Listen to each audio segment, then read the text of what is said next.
Hi guys, in this video we're going to be looking at a mock test from Warwick Driving Test Centre. Now, as we start the video, we're coming out the test centre car park, joining onto Wedgenock Lane. As you join in this road, keep in mind it is a 40-mile-an-hour road straight away, so you want to be picking up that speed fairly quickly. The pupil does a really nice job of that. And we have got some very low and very bright sun as we're coming out onto the road here.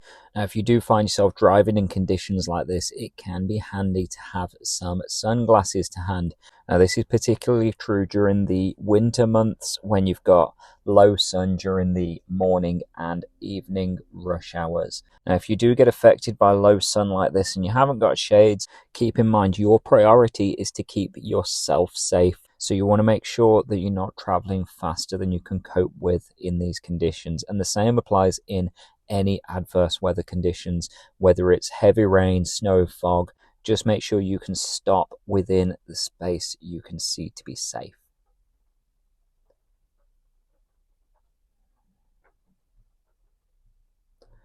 Now, even though this is a 40-mile-an-hour road, up ahead we have a few bends. We've got the sun, of course, coming in between those trees. So you can see the pupil keeping his speed fairly low to manage that more safely.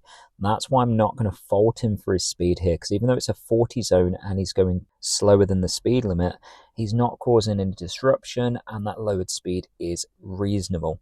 Up ahead at the traffic lights, we're going to be turning right. What I want to see when we're coming up to junctions like this is the mirrors and signal done before you take up the lane. Remember, the routine is mirror, signal, maneuver, not maneuver, mirror, signal. So mirrors and signal before you take up that filter lane, and then of course just keep an eye on those mirrors for anything coming up behind you.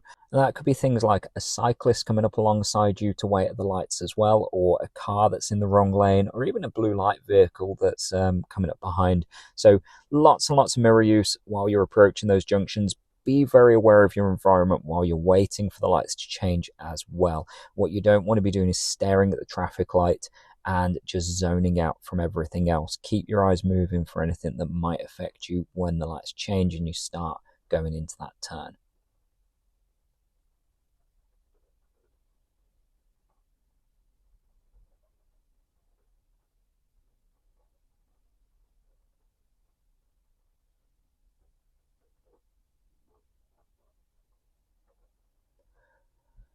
As we see the queue forming up ahead, you can see this learner's keeping a really nice following distance from the car in front. This is a really good example of being defensive. He's not letting himself get right up the bumper of the car. That gives him plenty of time to respond if there's any changes, and it also gives him a good view around that car so he can see what's going on further ahead. Up ahead, you'll notice the direction sign for a roundabout junction. Now, we're going to be following the road towards Warwick Parkway, which is straight ahead. You can see that on the top of the sign. So the pupil's taking up the left lane on approach, which is absolutely perfect. You'll notice the next sign tells us we need the middle lane. So the left lane becomes a left only. So we're going to stick in that middle lane. As you're coming into these junctions, you want to be on your mirrors and just making sure you're keeping your wheels in between your lines. If you're swaying across those lines, you could end up causing a problem for the car alongside you. And that, of course, is going to pick you up faults on your test. The pupil did a really nice job there following his lanes. Looking ahead, you'll see Warwick Parkway is off to the left, so taking up that left filter lane, ready to turn left at the traffic lights. The pupil's lined up really nicely here. Notice the filter light here allowing him to continue through that red light. Now, prior to making that turn, what I want to see is you looking up into that new road before you get there. Don't turn and look at the same time. Look before you get there, and that way you know what you're going into as well, particularly there where there's a road on the left. As you make that turn, if someone's coming out of that road and you don't look until you start your turn, then you're potentially going to get caught out by that situation. So always look ahead of where you are, into your turns and into those new roads, and that's going to help you with your planning. Up ahead, we've got some traffic lights where we're going to make a right turn into the car park in order to do our maneuver. Now, when you're making a right turn at a traffic light, of course, you'd be looking for any oncoming cars to give way to because you're crossing their path. At this set in particular, the oncoming traffic will go separately before you go. So there's nobody to actually give way to, but if there's any doubts, be cautious, be ready, and look out for those oncoming vehicles. I'm just going to skip ahead because we're at these lights quite a while. When you're making this right turn, don't forget, just before you turn, you should be double checking that mirror to make sure nobody's trying to get around you as well. Then when you're coming into any car parks, remember, take your time, look ahead of yourself, look out for vehicles moving around, people moving around, and unusual layouts in the road. So we've got quite a sharp turn here. You want to be looking out your left side and bringing that nose in nice and tight. And the pupil does a really nice job of doing that. This car park is one way, so we're going to follow around that one-way system, and I'm going to get the pupil to do a forward bay park. Now, when you're doing a forward bay park, my advice is always to go wide from the space and then look up through the space as if you're going to drive straight through, and that will almost always get you nice and central. The pupil's a little bit off center here, but all four wheels are in the line, so he's not going to pick up any faults for that. And observations, of course, he was looking around before he made the turn into the space, so he's not going to pick up any faults for that either. When it comes to reversing out of a parking space like this, make sure you look all around the car before you move, and then check around frequently as well, because things behind can change. Even in a car park like this, where it's very quiet and there's very little risk of anything happening, the examiners want to see those observations. So lots and lots of head movements. Check over your left shoulder, check over your right shoulder, and just keep doing that. Once you've got the car far enough out to move away, pop it and drive, and away you go. And again, you're still in a car park, so a really slow pace as you come around, lots and lots of looking around, watching out for any cars that might want to pull out, and any pedestrians walking to or from the cars. Even in a quiet car park like this, you want to be looking around frequently, just showing the examiner that you're aware of the potential risks of pedestrians coming in and out of the car park or other vehicles coming in and out of the car park. Making our way back up towards the traffic lights, we're going to take a right turn. Now on this occasion, the oncoming traffic goes at the same time, so you'll want to be mindful of cars that are turning or even emerging out of the other side of the junction. Because you're turning right, you have to give way to those vehicles. Now if the oncoming car is turning right as well, you can usually pass nose to nose without having to give way to each other, and that keeps the traffic flowing then. But of course, be mindful of anything going on behind them, be mindful of cars that aren't indicating but do want to turn, and just be mindful of pedestrians as well as you make the turn, because it can be so easy to focus in on the traffic and forget to look for people as you're making the turn.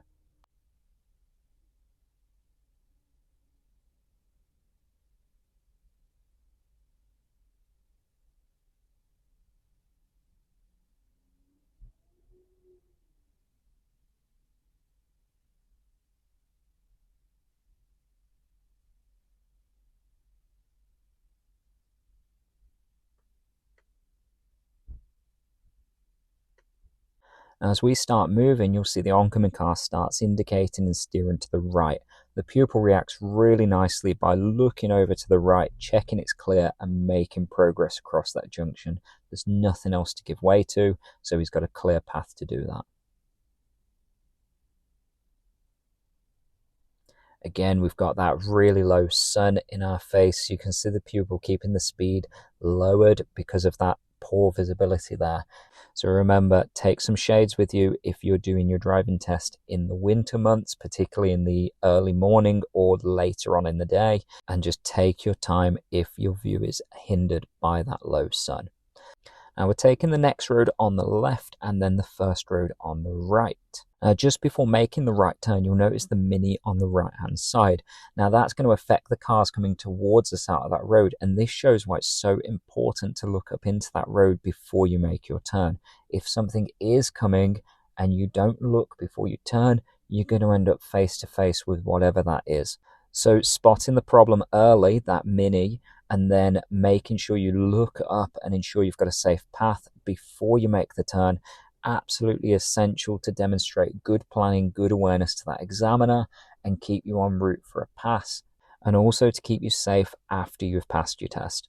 I'm going to record a fault for ancillary controls here. Now this is when the show me question was asked. I've asked the pupil to demonstrate washing the front windscreen using the washers and wipers. When he's went for the control, he's washed the rear window first, then put the wipers on, and then fumbled a little bit with that control before managing to wash the windscreen. So whilst he did manage it and it didn't really cause a problem in itself, it could become a problem if he got too distracted or if he couldn't actually work that control. So you've got to be quite familiar with those controls when you're coming up to your test. You've got to be familiar with them for after your test too, because if you need to use something like your demisters or you need to turn your lights on and you don't know where those controls are, it's going to be a problem for you when you're out on your own. Pulling up on the left here, the examiners will ask you to do this several times during your driving test, and all they want to see is that you check your mirrors, you signal if there's anyone around especially, and that you pull up in a safe spot. Whilst there is a bend just in front of us, I think there's plenty of room for vehicles to deal with that as long as they're coming around at a sensible speed, so I'm not going to fault him for where he stopped. Any closer to that bend could be a risk, however, so that's just something to be mindful of when you're choosing a place to pull over. And of course, don't forget when you're moving away, you've got to look at your blind spot just before you pull out. If you miss that blind spot, it will go down as a driver fault guaranteed. And if you keep doing it, it's going to become a habitual serious fault, and that's going to cost you your test. So make sure you're doing your checks, check your shoulder, signal if there's anyone around, and then move off if it's safe. Just up ahead, I'm going to get the pupil to pull over again. Now, like I said, the examiners will ask you to do this several times on your test. Don't feel that they're looking for anything or that you've done anything wrong if you do them in quick succession. It's just down to where's convenient to do it on the route.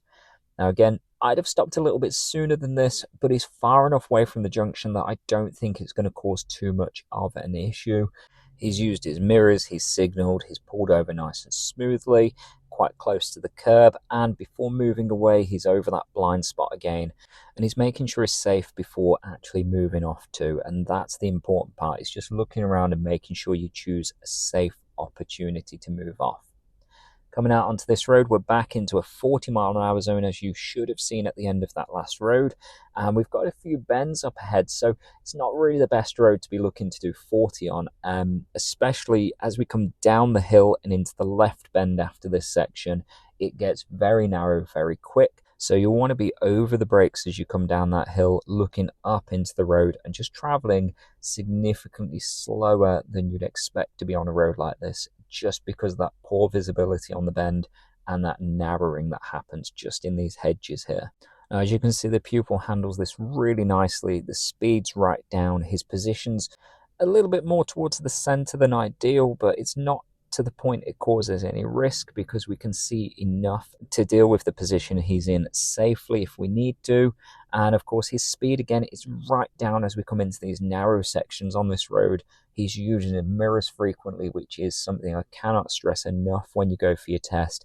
The examiners want to see you looking around frequently, checking both sides of the car frequently, so they know that you're aware of the space you're using and you're aware of your surroundings. And this, of course, is going to look after you pass your test and you're driving on your own, because there's nobody watching those mirrors for you. You've got to look after yourself. Now, this bit was a little bit odd because we don't have priorities. The pupil's done the right thing here. The lady coming the other way, however, hesitated for some reason, and that caused a little bit of confusion. The pupil's done the right thing here, though, just hanging back a little bit longer and letting those cars pass. The mistake he does make, which you've noticed I recorded there, is mirror use before moving away. Because we're sat here for quite a while, I'd want to see some really good mirror checks before moving out. Unfortunately, the pupil is very focused on what's in front of him and doesn't look in that mirror.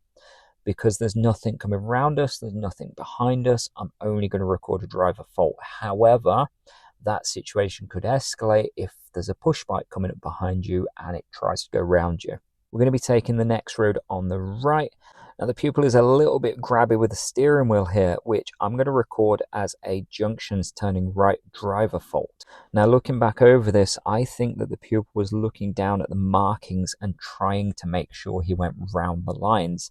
That is not a good way to make a turn. what you want to be doing is looking up into that road as far as you can to line the car up with what you're driving into. If you do find yourself looking down at the lines and your focal point is going around that line, then you're going to find it very difficult to line the car up accurately as you enter that road. You must look up into the road to get the best line up as you make that turn. At the end of the road, we're going to be taking a right turn, and you'll notice the giveaway on the left there giving us a heads up, and then the 50-mile-an-hour sign, which tells us that that road ahead of us that we're joining into, those cars are going to be coming at 50 mile an hour from your right and your left. So you've got to make sure you've got plenty of room when you join in to get out and get your speed up without disrupting the other traffic on the road.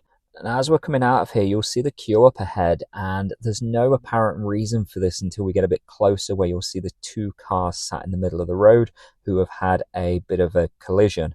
And someone has hopped out and is helping manage the traffic, which is really, really useful to keep things flowing. It just means we've got to sit for a while the other two directions get their turn. So I'm going to skip ahead on here. Be mindful if you come past anything like this, not to get too distracted by what's happened, because rubbernecking and getting distracted like that, it's only going to bring you problems as you lose your focus on what you're supposed to be doing. Now, we do get stuck in this queue for a couple of minutes, so I'm going to skip ahead. Just remember, when you're sat in queues, keep your eyes moving, keep yourself paying attention, ready to go when the cars in front start moving too. Don't zone out and start picking your nose or staring at the clouds.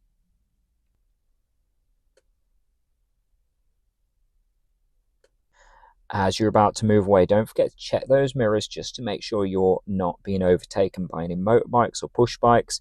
Then you'll see the pupil as we're coming up to the left turn here, following the curb line into this turn. Now, that's the correct thing to do on this junction, rather than following the lines as if you're going to carry on straight ahead. As we come down this road, it is still a 50-mile-an-hour zone, but there's quite a few bends and it does get narrower at points, so you want to be careful about your speed. And the best thing to do, of course, is keep your eyes as far ahead as you can.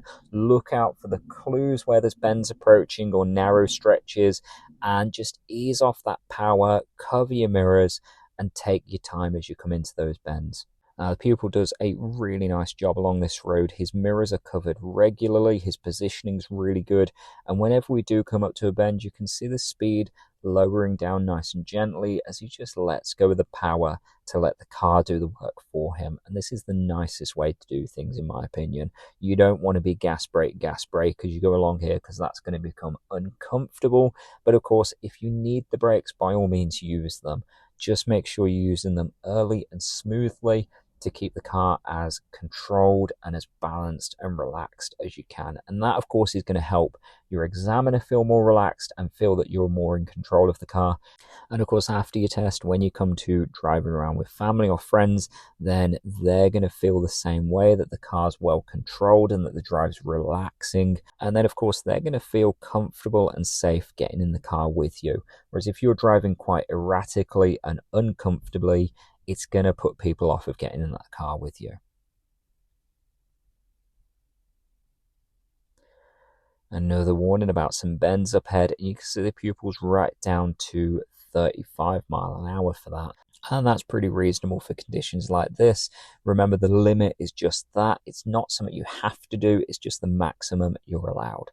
Coming up to the roundabout here, we're going to be going straight ahead towards Warwick. So you can see the pupil taking up the left-hand lane.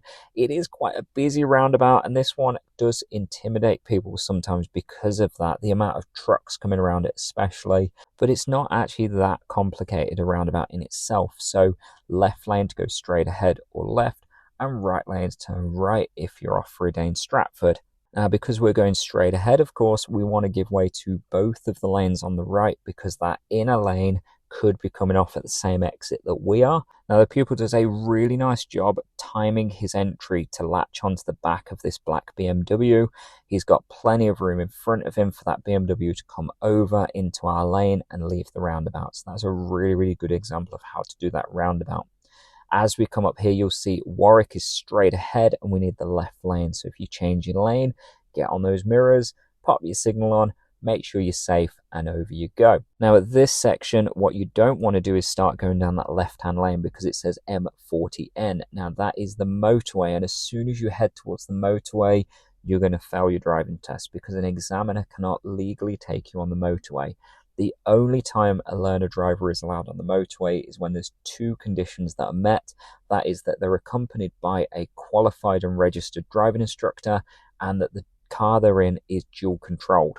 An examiner is not allowed to be a qualified and registered driving instructor, so they're not allowed to accompany you on the motorway. So you've got to make sure you're avoiding those motorway lanes, and by focusing on where you do want to go, you'll be absolutely fine. So we're in the left lane, we're going into the roundabout, we're following the markings and signs for Warwick.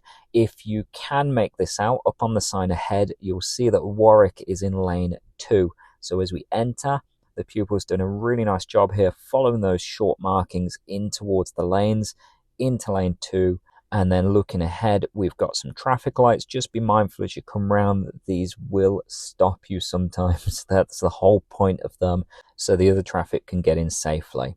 Now you may not be able to make this one out, but as we make our way around the next section of the roundabout, the direction for Warwick is in lane 1 on the big sign that you can see up ahead.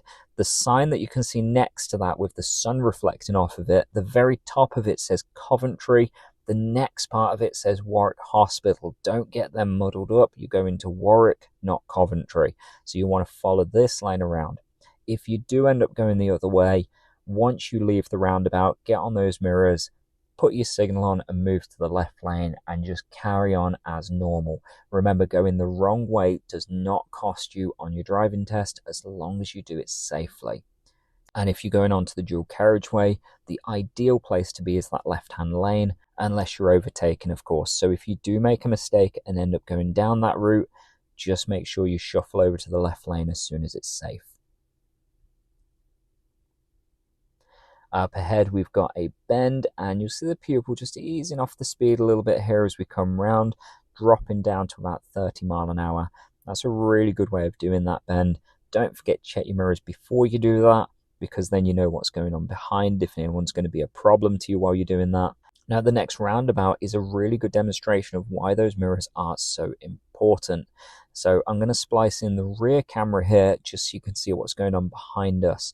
But the pupil does a really nice job here using the left-hand lane, following the outer edge of the roundabout, checking his right mirror to make sure nobody's coming around him, and then coming off at the second exit. Now you may have noticed a little bit of a twitch. This was because when the pupil looked in his mirror, he saw that Tesla trying to go round him. The Tesla is not in the wrong lane to go straight ahead, but shouldn't really be pushing to overtake on a roundabout. That's not a safe decision to make. So that was really well handled by the pupil, and it just demonstrates the importance of covering those mirrors whenever you're changing direction, whenever there's lanes alongside you, just so you know what's going on around and you can keep yourself safe. Just up ahead here, you'll see the roadwork warnings and the cones sticking in the road here. With the oncoming car, you've got a choice of either slow down to make sure you've got room, give way if you're really not sure, or of course to keep moving. Now the pupil, I think, did the right thing there, checking his mirrors and just bringing that speed down to make sure he was safe before going through that gap. We've also got slow written on the road here, so just something to look out for is the junctions on the left here. There's quite a poor view out of some of these, and you'll want to be approaching them with a lowered speed, because if somebody is starting to pull out of them, they've probably started when you're not in sight, and they're probably going to be in your way as they commit to that. Just up ahead, we're taking the next left into Shakespeare Avenue. Just like I said before, we want to slow down, get on the mirror signal and look up into that road. Notice the parked cars on both sides. Now, I think the pupil could have came in a little bit slower, but it was slow enough to not cause a problem, and that's why I'm not going to record a fault for that. With the van ahead, we've got to make the choice to pull in and wait. So again, the pupil does a really nice job here. He's covering his mirrors as he's doing that. He's just making sure the car is waiting for him before committing.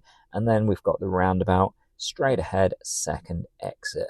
Because it's single lane, we don't need to worry about presenting that position. The pupil does a nice job keeping fairly central there. And of course, being mindful of the zebra crossing as you leave the roundabout there. Up ahead again, we've got another oncoming vehicle. You can see the pupil tucking in nice and early to let them through. And what you can't see, of course, is the use of the mirrors. Every time we move in and out, the pupil is checking those mirrors, looking before he moves, and that is absolutely spot on. Now, just up ahead, I'm going to record a driver fault for signals timed. Up ahead, I've asked the pupil to turn right at the end of the road, and there's a road just before that. Now, the pupil popped his signal on a bit too early, and that could have been interpreted as him taking the first turn rather than the end of the road. As we're pulling out at the end, you'll notice there are cars on the right. Both of these vehicles are signalling turn left, so I'm not worried about what the pupil's done there. They were both indicating, they were both slowing down, and the pupil had plenty of time to make that turn. Just be mindful of that second vehicle. If the BMW was not slowing down or turning, then that could cause a problem as the first car turns out the way, because they could pick up their speed quite quickly. So anytime you're coming out of a road like that, just double check that not only the first car is turning, but that the second car or the third car or whatever is something you can clear safely as well. Up ahead, we've got a few sections of road where we've got parked cars on the right, and it can get quite narrow. So you'll want to come down here very, very carefully, looking out for anyone who's already committed to come through. And that especially applies to larger vehicles. This is a bus route, so you will see buses coming up and down here through the day as well. Notice the car in front waiting for the oncoming cars. They are kind of trying to sneak through, but with the van up ahead on the left, there's not really a lot they can do. So the pupil's done the right thing here, just keeping back, keeping really slow, and again, using those mirrors just to keep an eye on how much space he's got, particularly on the left side, so he can get right up to that curb and give the oncoming cars as much space as possible. Right mirror check before moving out, and looking ahead for anyone else that could cause a problem. Notice the white car there waiting, so we can carry on nice and safely. So as you can see, there's some quite demanding roads as you go through Warwick, where you've got loads of meeting situations. You need to be very well rehearsed on these. You need to be using your mirrors frequently as you make way through, so you can keep an eye on your clearance, you can keep an eye on anything coming up behind you. If there's people waiting for you, be confident to take those gaps, but if you're not sure, just be ready to hold back. At the end of the road, we're going to be turning left. You'll need to be very, very mindful of cars coming from the right. You'll notice the pupils slow right down, ready to give way, and then start moving. Now, this was because of a van that had just turned left into that road from the Stratford road. So the pupil just wanted to make sure that that signal wasn't being left on from that turn, and that they were actually turning into Hampton Road, and that gave him a clear path to go then. So that was a really good decision in my opinion. Now, you might have noticed we've entered a 20-mile-an-hour zone. There's a reminder up ahead on the left and a warning for the traffic lights. Now, we've got a slow warning on the road as well, just to highlight again that we should be slowing down, ready for that traffic light. Anytime you're approaching a green light, just be mindful it probably will change. So you want to be covering the brakes and ready for that change. Now, coming downhill is very easy for the weight of the car to push you faster than speed limit, and that's exactly what the pupil gets caught out by here, hitting 22 mile an hour instead of 20. We've then got some hesitation at the roundabout because of the car coming around the top. Now, in my opinion, even if that car was coming around, we could safely have rolled through that junction and been clear of that vehicle. So I'm going to record a driver fault for both of those things. That brings our total up to 6 driver faults so far, but that's still en route for a pass. Now, it's really important to remember that if you do make any mistakes on your test, you don't dwell on them and start worrying about them, because that distraction is what's going to then lead you into making your serious faults. And I've seen it so many times before. If you watch some of my other videos, you'll see people do that exact thing. Now, if you do make a mistake on your driving test, what you want to do is bring your attention straight back onto the road ahead. If you get distracted by that mistake, there's the potential it's going to snowball and you'll make a bigger mistake because you're thinking about what you've done rather than what's going on ahead. So any mistakes you make, just leave them where they are, focus on the road ahead, and that way you're going to give yourself the best chance of passing. I've seen it so many times where people get distracted by the mistake and that snowballs into a big mistake which costs them the driving test. And if you watch some of my other videos, you'll probably see that happen to some of my other pupils on mock tests where they make a mistake and that distraction then leads into the big mistake that costs them the test. So remember, if you do make a mistake, just brush it off and move on. And that's going to give you the best chance of passing. Just up ahead, we do get stuck in some slow moving traffic, so I'm going to speed the camera up a little bit just so we can get through that nice and quickly. Anytime you are sat in traffic, just remember to keep a safe following distance with the car in front. Look out for any side roads or driveways and try to avoid obstructing them, particularly if someone's waiting to come in or out of them. And keep your eyes moving, using those mirrors frequently so you know what's going on around you. And that way you can keep yourself safe and you can keep yourself on track for a pass on your test.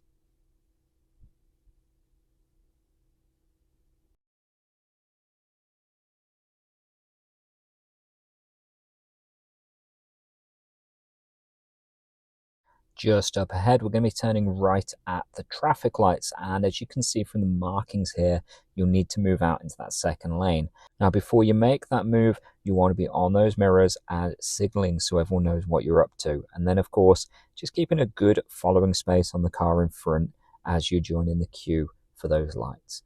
Now this set of lights, we're turning right of course, so we will need to give way to the oncoming cars. Now what most instructors advise here is that you should never have more than 2 cars waiting to turn right inside the junction. If you're the third car, then you wait at the stop line until one of the other vehicles moves up, or you have a safe opportunity to move into the junction and make the turn. Now my pupil is a little bit cautious here and lets the first car move into the junction, but then waits at the stop line himself. Now, I don't think this is the best practice, however, it didn't cause any issues and he did make progress through the junction safely, so I'm not going to record any faults for this, but my advice would be if you're the first or second car, you must move up into that junction ready to cross it.